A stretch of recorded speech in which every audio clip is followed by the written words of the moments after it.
Sejarah sepeda di Indonesia. Awal popularitas sepeda di Indonesia dimulai pada masa kolonial Belanda. Orang Belanda membawa sepeda buatan Eropa sebagai alat transportasi di masa pendudukan mereka di Indonesia.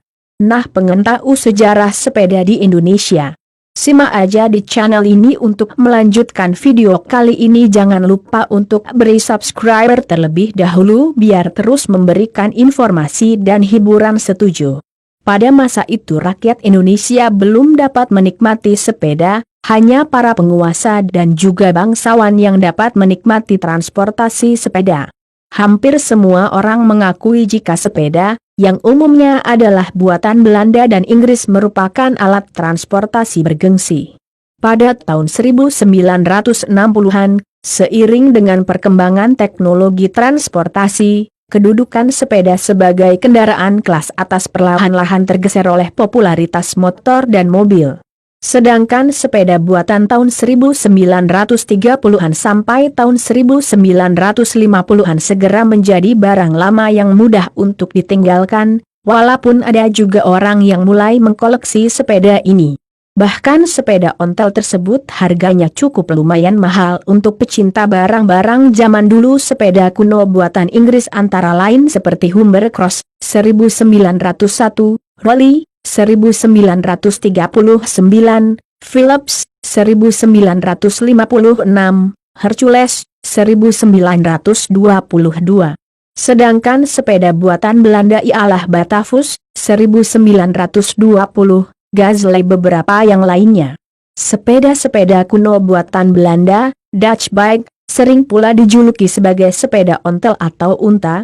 Bahkan kini pada abad ke-21, masih terdapat koleksi sepeda buatan awal abad ke-20 seperti merek Veono yang dicari oleh pecinta sepeda. Selain ontel, kita juga mengenal sebutan sepeda jengki.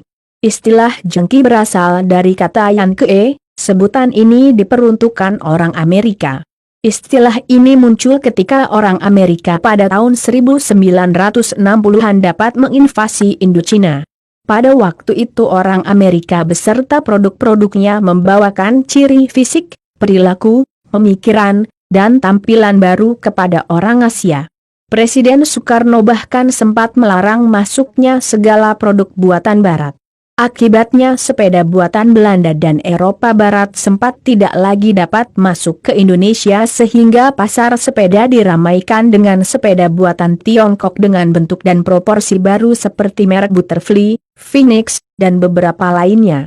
Jika dilihat rangka sepeda buatan Cina jauh lebih ringan dan ukurannya pun lebih kecil sehingga lebih mudah dikendalikan oleh orang Indonesia. Sepeda keluaran baru itu sering pula disebut orang dengan nama sepeda jengki.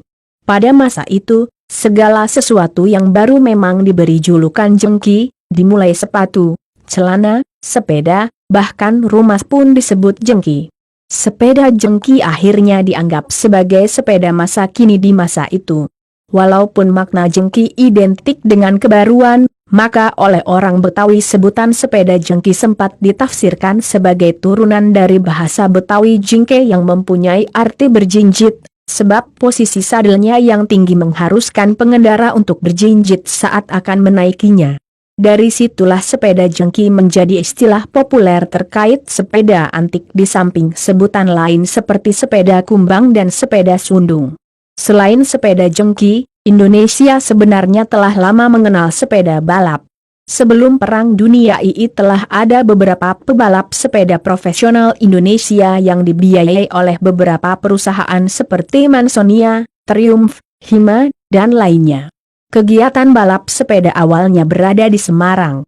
Di kota itu sempat didirikan velodrome oleh arsitek Oiman serta Len Leuwen. Tetapi kegiatan ini terhenti pada masa penjajahan Jepang. Setelah masa proklamasi, balap sepeda kembali dilakukan lagi.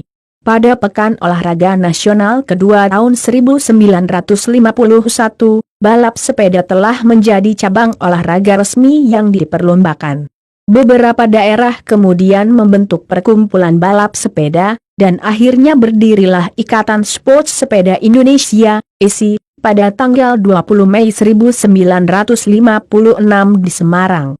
Mulai tahun 1980-an, popularitas sepeda di Indonesia mulai didominasi oleh sepeda modern, misalnya sepeda gunung, mountain bike, sepeda perkotaan, commuting bike, sepeda anak, juga belakangan terdapat sepeda lipat, folding bike.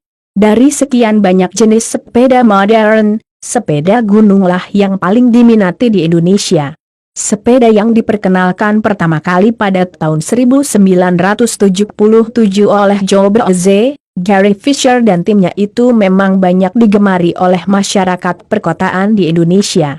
Selain itu, sepeda BMX juga mulai diminati oleh para anak muda Indonesia.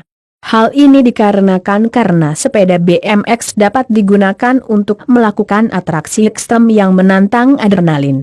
Nah, itulah sejarah sepeda Indonesia. Semoga di video kali ini bisa memberikan informasi dan hiburan. Jangan lupa untuk beri subscribe dan like bila kalian suka dengan video kali ini. Terima kasih.